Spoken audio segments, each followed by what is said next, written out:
श्री स्वामीनारायण गुरुकुल राजकोट संस्थान आयोजित SJIS online Gurukul में आप सर्वे विद्यार्थी मित्रों हार्दिक स्वागत है। मित्रों, आज आप धोरण 12 चैप्टर नंबर 4 में लेक्चर नंबर 25 में आगळना टॉपिकनो આપણે અભ્યાસ કરવા જઈ રહ્યા છીએ।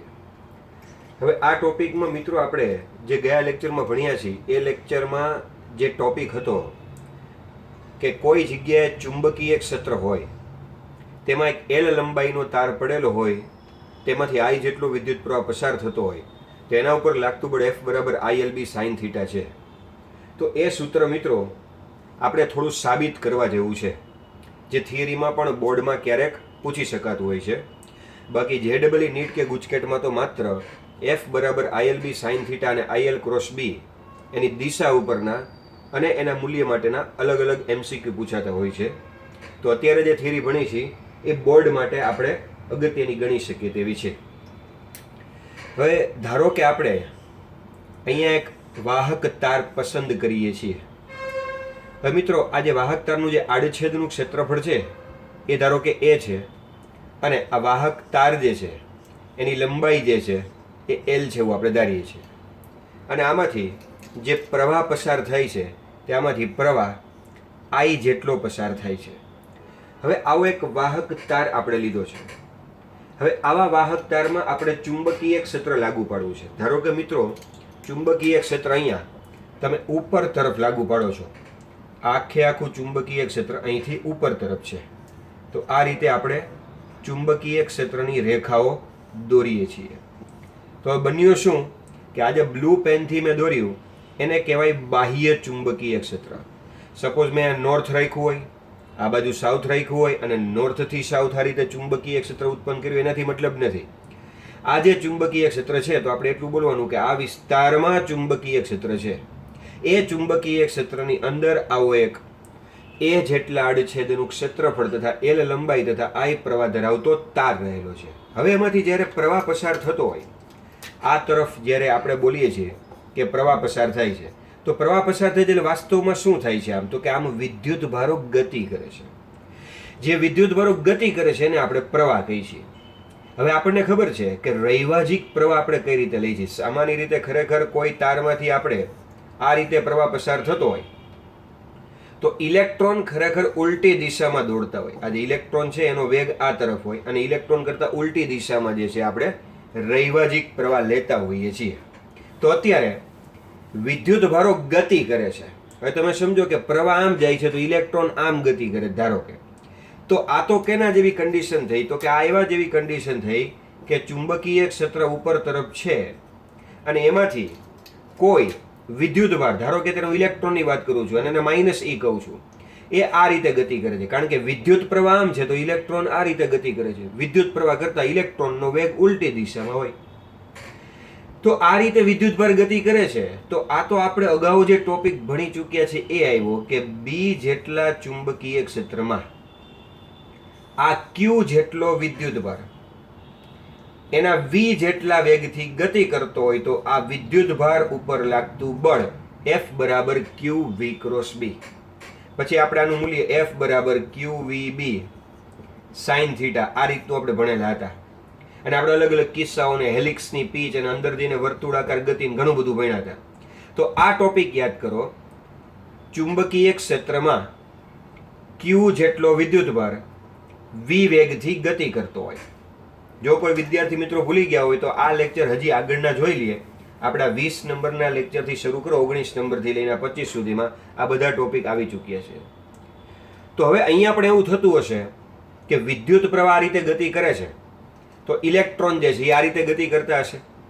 તો આ કિસ્સો અહીંયા લાગુ પડ્યો કે ભાઈ E જેટલો વિદ્યુતભાર છે, B જેટલું ચુંબકીય ક્ષેત્ર છે, V જેટલા વેગથી ગતિ કરે છે તો એના ઉપર લાગતું બળ। હવે મિત્રો આ જે બળ છે એ આપણે શોધવું છે। તો કઈ રીતના શોધી શકીએ? કારણ કે અહીંયા તો જે વાત હતી તો એક વિદ્યુતભારની વાત હતી। તમને ખબર છે કે જ્યારે પ્રવાહ પસાર થતો હોય તો અહીં તો જથ્થાબંધ વિદ્યુત ભારોમાં આવતા હોય, જથ્થાબંધ વિદ્યુત ભારો। હવે એ બધા વિદ્યુત ભારોને જનરલી આપણે છે ને એકમ કદ દીઠ વ્યાખ્યાયિત કરતા હોય છે। ધારો કે આ તાર છે એ તારનું એકમ કદ આપણે ગણીએ તો એકમ કદ દીઠ જે વિદ્યુત ભારો છે એને આપણે સ્મોલ એન ગણીએ છીએ કે ધારો કે એની અંદર એકમ કદમાં સ્મોલ એન જેટલા વિદ્યુતભારો છે. આનું કોઈ એકમ કદ લીધું એમાં. હવે એકમ કદમાં જો સ્મોલ એન વિદ્યુતભારો છે તો આખા તારની અંદર કેટલા હશે? આખા તારનું કદ કેટલું હશે? ધારો કે આપણે ત્રિરાશી મૂકીએ, અહીંયા હું લખું કદ અને અહીંયા લખીએ આપણે વિદ્યુતભારો. તો આપણે એવું લખી શકીએ કે એકમ કદમાં હું એન વિદ્યુતભારો ગણું છું, સ્મોલ એન. તો આખા તારનું કદ કેટલું થાય? તો કે તારનું કદ થાય મિત્રો આ ક્ષેત્રફળ, આડછેદનું ક્ષેત્રફળ ગુણ્યા લંબાઈ, એટલે કે ક્ષેત્રફળ ગુણ્યા લંબાઈ એટલે એલ એનું કદ થયું. તો એકમ કદમાં જો એન વિદ્યુતભારો હતા તો એલ કદની અંદર કેટલા વિદ્યુતભારો હોય? તો જવાબ મળશે કે આની અંદર કુલ વિદ્યુતભારોની સંખ્યા એન એ એલ હોય. આ બેનો ગુણાકાર કરીએ એટલે જો યાદ રાખજો, હું કહું છું વિદ્યુતભારોની સંખ્યા. ધારો કે હું તમને કહું મિત્રો અહીંયા એક ઇલેક્ટ્રોન પડેલો છે તો વિદ્યુતભારની સંખ્યા કેટલી? તો તમે કહો કે ભાઈ એક ઇલેક્ટ્રોન છે. પણ હું તમને વિદ્યુતભારની સંખ્યા ન પૂછું, હું તમને પૂછું વિદ્યુતભાર કેટલો છે. આ બે શબ્દમાં ફરક છે. વિદ્યુતભાર તો આ એક ઇલેક્ટ્રોન પડેલો હોય એનો વિદ્યુતભાર છે 1.6 10⁻⁻⁹ કુલમ. એવી રીતે ધારો કે બે ઇલેક્ટ્રોન પડેલા છે, હું પૂછું વિદ્યુતભારની સંખ્યા કેટલી? તમે કહેશો 2. પણ વિદ્યુતભાર કેટલો? તો કે એક ઇલેક્ટ્રોનનો આટલો, ફરી પાછા એક ઇલેક્ટ્રોનનો આટલો, એટલે 2 ગુણ્યા આટલો, એટલે ટોટલ થઈ ગયો 3.2 10⁻⁻⁹ કુલમ. આ તમને ખ્યાલ જ છે. આપણે આને છે ને વિદ્યુતભારોનું ક્વોન્ટમીકરણ કહેવાય, જે પ્રથમ ચેપ્ટરમાં આવે છે. હવે આને હું સમજાવ્યું જ છે તો ભેગા ભેગું એ ટોપિક પણ આપણે લઈ જ લઈ. ચાલો જો મિત્રો આ જે ઇલેક્ટ્રોન છે ને એનો મેં વિદ્યુતભાર કેટલો કીધો? 1.6 10⁻⁹. એક ઇલેક્ટ્રોન પડ્યો છે એટલે 1.6 10⁻⁹ કુલમ વિદ્યુતભાર પડ્યો છે એમ કહેવાય. ઇલેક્ટ્રોન એક, વિદ્યુતભાર આટલો.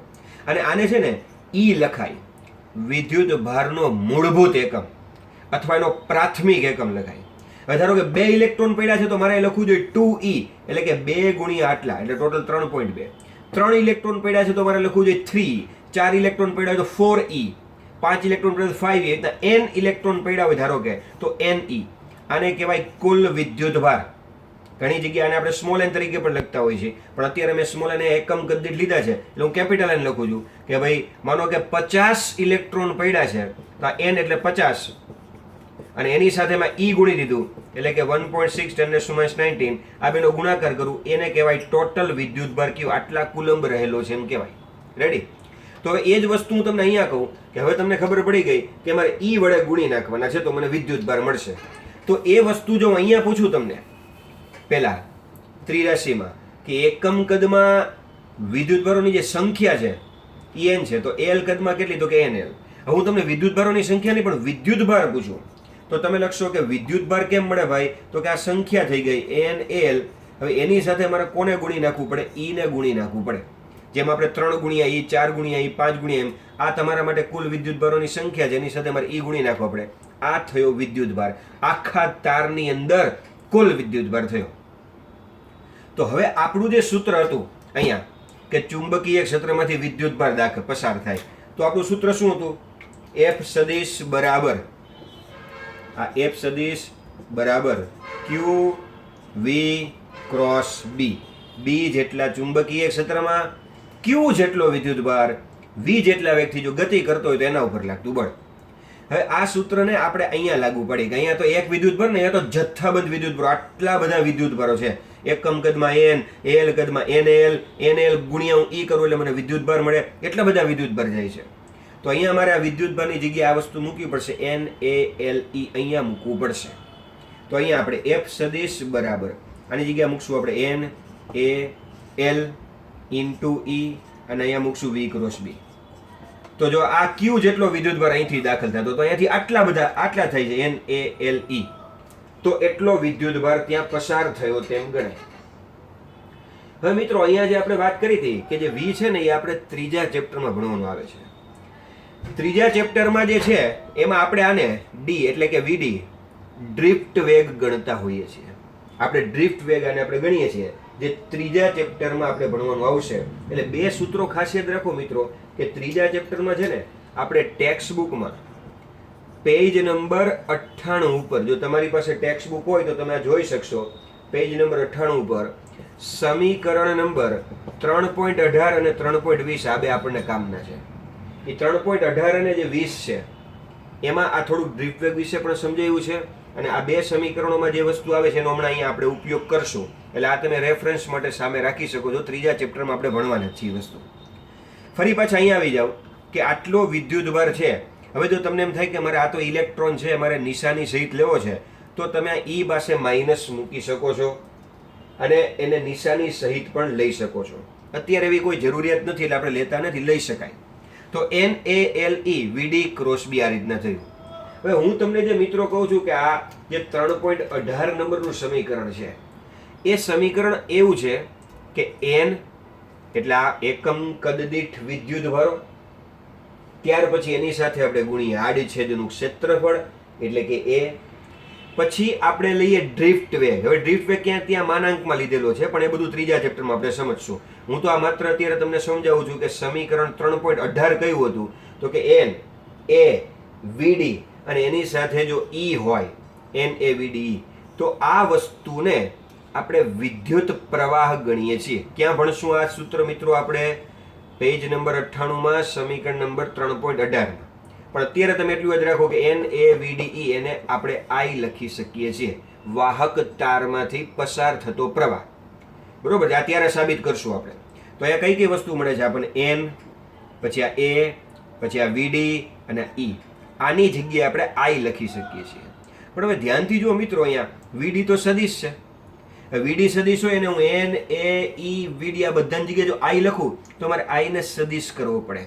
પણ I છે એ તો સદિશ રાશિ નથી. I સદિશ રાશિ નથી તો શું કરવું પડશે? તો કે આ જે બ્લુ કર્યું આપણે NaEVD, એની જગ્યાએ હું I લખું તો સાથે L છે, તો એ સદિશ હું L ને આપી દઉં, લંબાઈને સદિશ. આ વસ્તુ શરૂઆતમાં પણ બાયો સાવરના નિયમ વખતે પણ સમજાવેલી છે કે I અદિશ છે એટલે મારે લંબાઈ ઉપર સદિશ કરીએ છીએ તો F સદિશ બરાબર આ બધાની જગ્યાએ મેં લખી નાખ્યું I, આ L ને કરી નાખ્યો સદિશ અને ક્રોસ અહીંયા થઈ ગયું B. હવે આ સૂત્ર મિત્રો આપણું જુઓ, એ કોનું સૂત્ર આવી ગયું? તો કે આપણને કયું ખબર હતી? તો કે આપણને વિદ્યુતભાર ઉપર લાગતું બળ F સદિશ બરાબર Q V ક્રોસ B ખબર હતી, વિદ્યુતભાર ઉપર. તો આમાં એક નહીં, જથ્થાબંધ વિદ્યુતભારો પસાર થાય. ઈ જથ્થાબંધ વિદ્યુતભારો એટલે આ, અને એમાંથી આપણે I ગોઈતો ત્રીજા ચેપ્ટર ઉપરથી. તો એના ઉપરથી આપણને કયું સૂત્ર મળી ગયું? તો કે વિદ્યુતભાર ને આખા તાર ઉપર લાગતું બળ.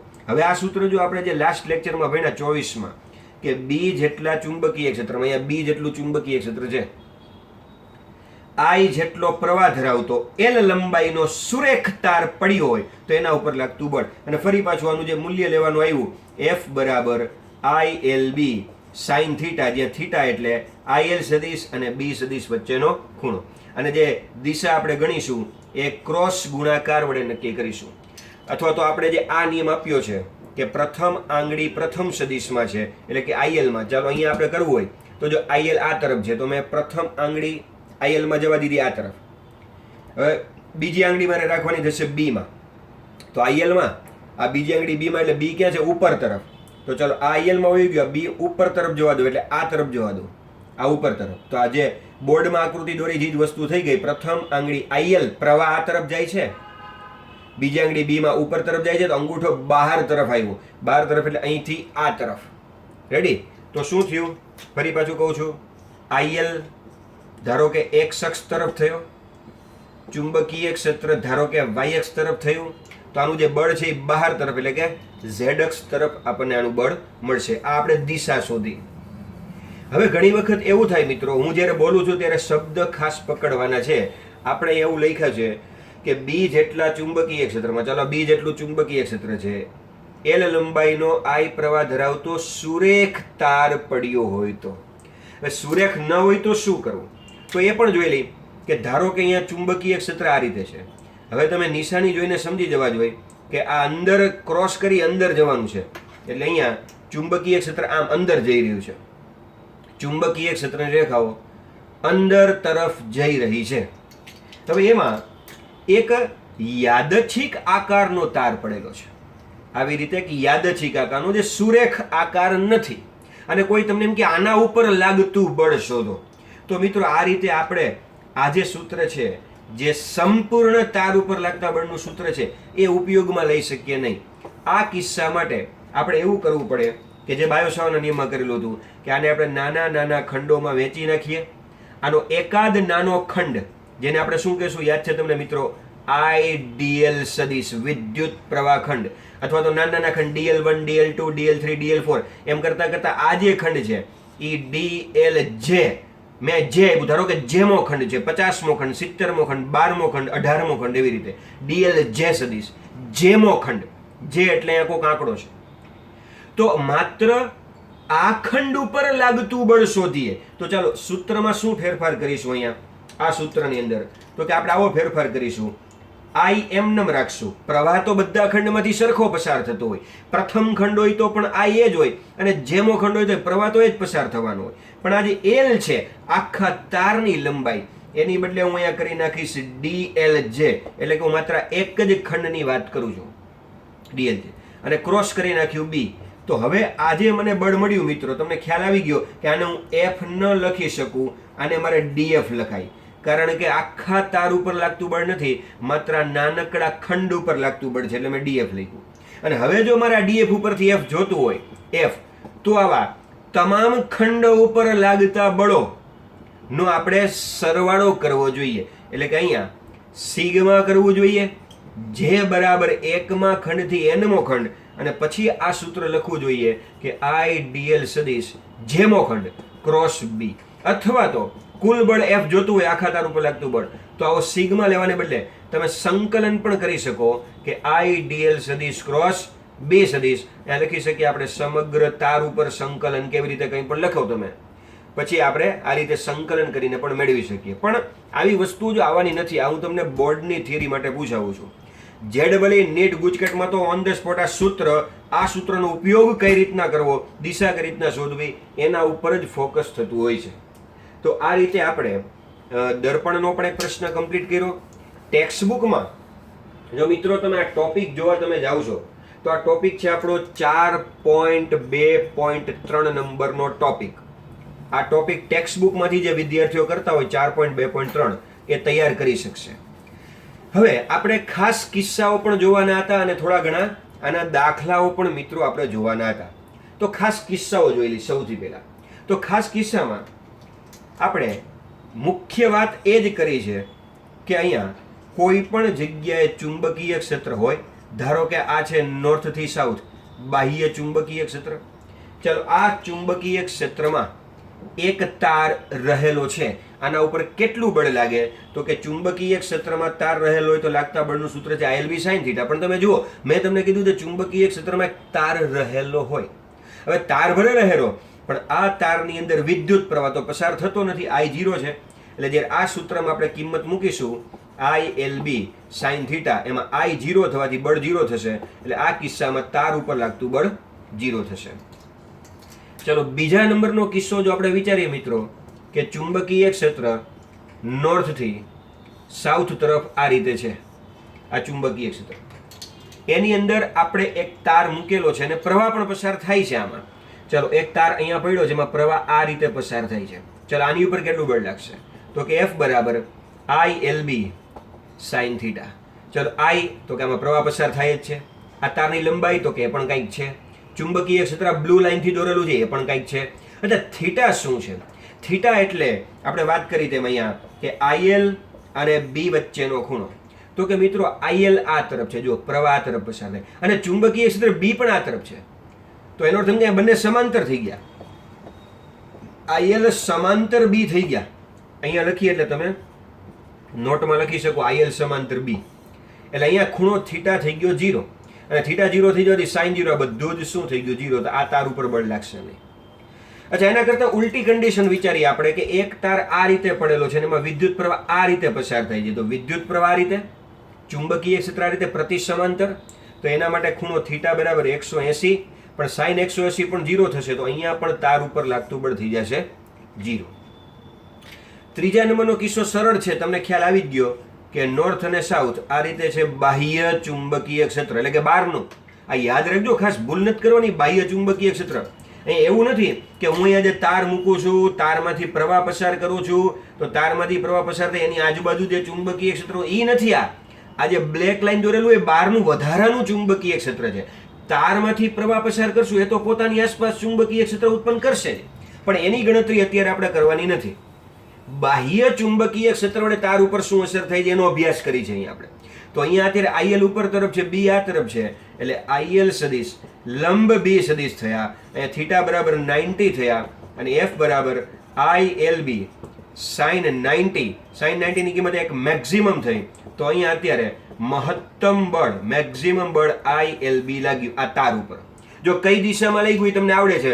પહેલી આંગળી આપણે IL માં ગોઠવી નાખી, IL આ તરફ છે.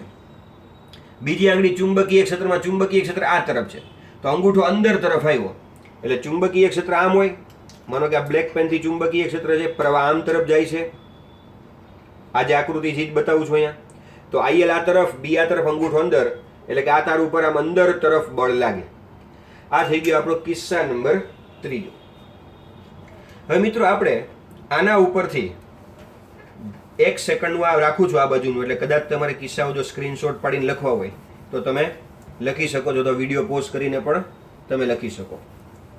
હવે આપણે ઉદાહરણ અથવા દાખલાઓ જે છે એ આના ઉપરથી આપણે ગણવા જઈએ તો સૌથી પહેલા જે ઉદાહરણ આવશે મિત્રો, એ ઉદાહરણ આવશે 4.1 નંબરનો ઉદાહરણ. તો ચાલો 4.1 નંબરનું જે ઉદાહરણ છે એની આપણે રકમ વાંચીએ છીએ. 4.1 નંબરના ઉદાહરણમાં તમને બધી જ વિગતો કીધેલી છે. તમે આખી વિગત વાંચશો ને એટલે તમને ઓટોમેટિક ખબર પડી જશે કે મારે કયા સૂત્રનો ઉપયોગ કરવો જોઈએ. પહેલા રકમ શાંતિથી વાંચવાની ને પછી એનો ડેટા બનાવવાનો. એટલે ટેક્સ્ટબુકમાં તમે પેજ નંબર 136 ઉપર જોશો કે 200 ગ્રામ દળનો અને 1.5 મીટર લંબાઈનો એક સીધો તાર 2 એમ્પિયર વિદ્યુત પ્રવાહ ધરાવે છે.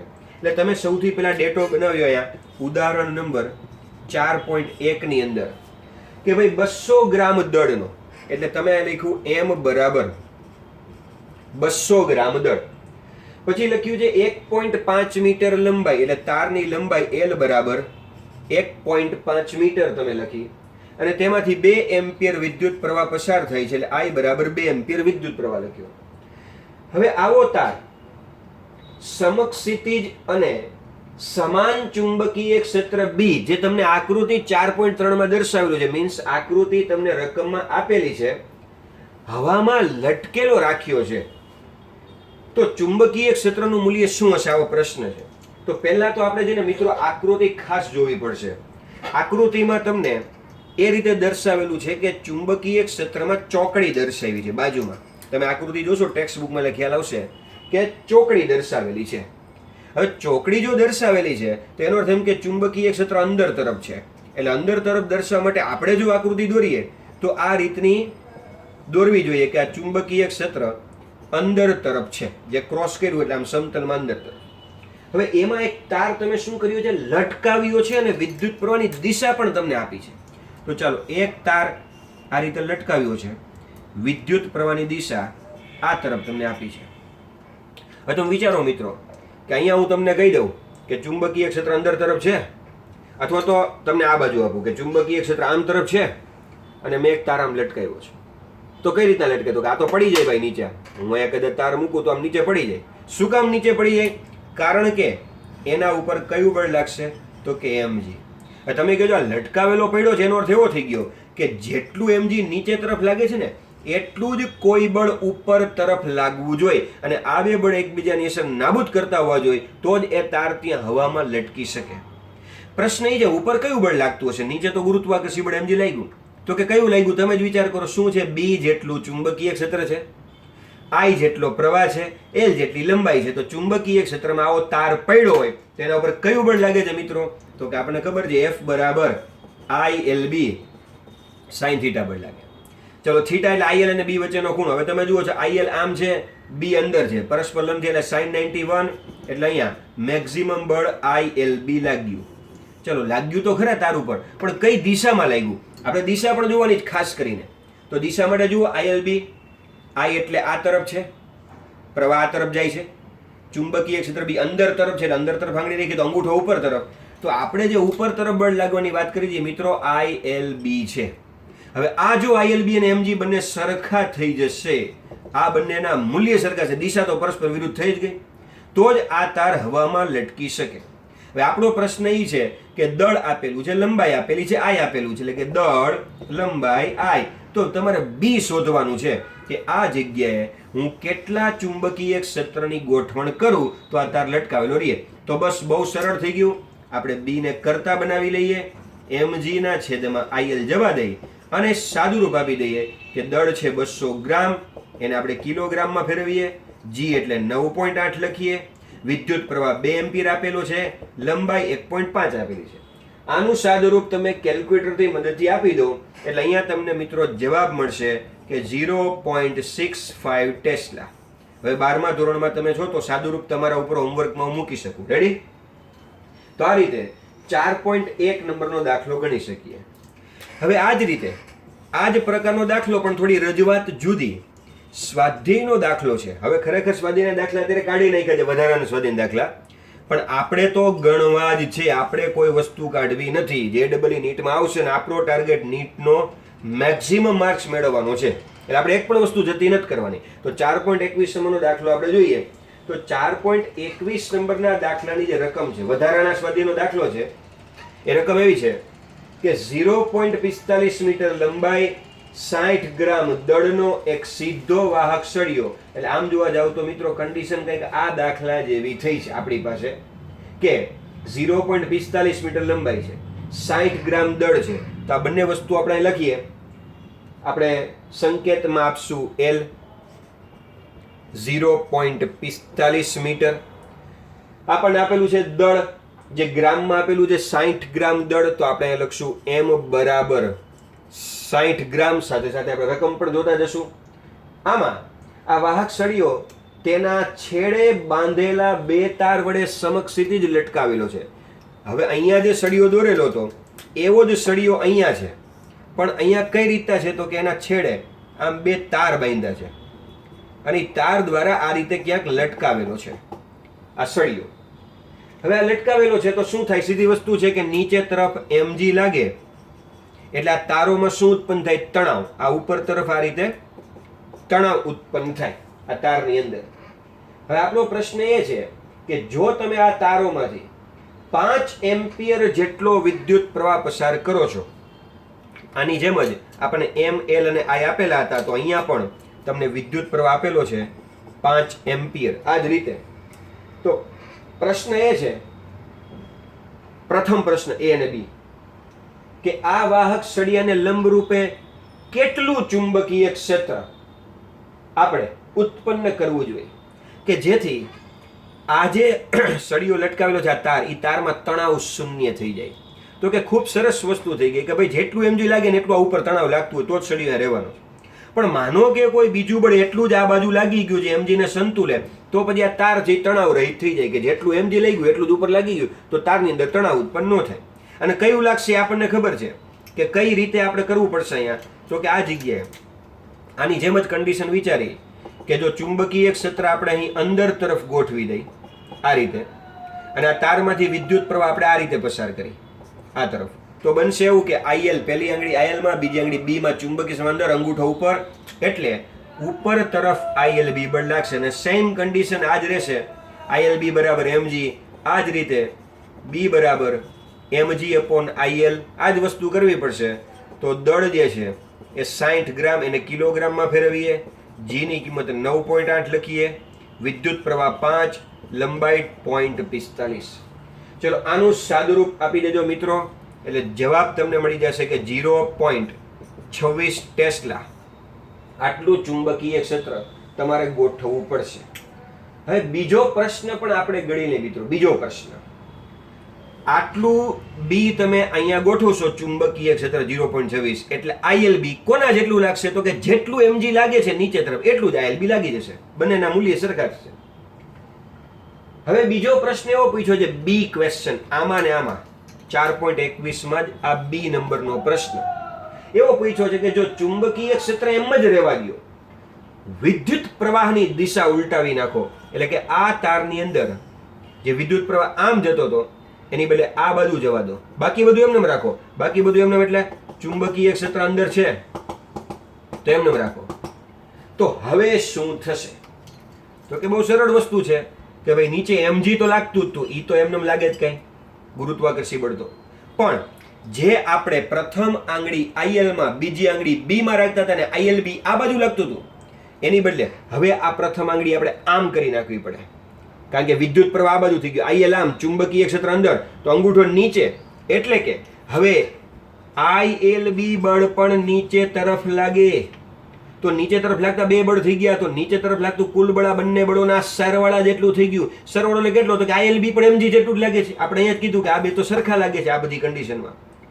તો જેટલું mg લાગે એટલું જ પાછું ILB લાગે.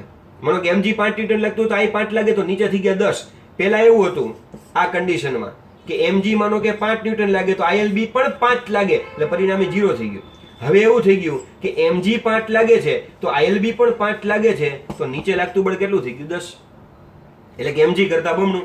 તો આ બધું તમને સમજાવવા માટે લખ્યું. પણ હવે આપણે એવું લખી શકીએ કે નીચે લાગતું બળ mg વત્તા ILB અને mg વત્તા આ પણ mg જેટલું છે એટલે થઈ ગયું 2mg.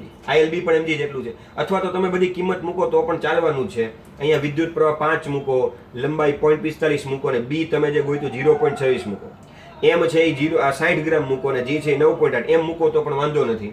પણ ડાયરેક્ટ આપણે સરળ કરીએ એમ આપણને આપેલું છે 60 ગ્રામ, 60 ગુણ્યા 10⁻³ અને g આપેલું છે 9.8. આ બધાનું સાદુરૂપ આપી દો મિત્રો એટલે નીચે લાગતું બળ જે છે એ આપણને 1.176 ન્યૂટન મળી જશે કે જે નીચે લાગતું બળ મળશે. તો મિત્રો આ સાથે આપણે લેક્ચર નંબર 25 ને પૂર્ણ કરવા જઈ રહ્યા છીએ. આ બધી જ વસ્તુઓ પાકી નોટમાં લખાવી ખૂબ સુંદર રીતે તૈયારી કરો. આવતીકાલે ફરી પાછા મળીએ છીએ વધારાના કિસ્સાઓ સાથે અને આગળના ટોપિક સાથે લેક્ચર નંબર 26માં. ત્યાં સુધી શ્રી સ્વામિનારાયણ ગુરુકુળ રાજકોટ સંસ્થાન તરફથી બધાને જય સ્વામિનારાયણ.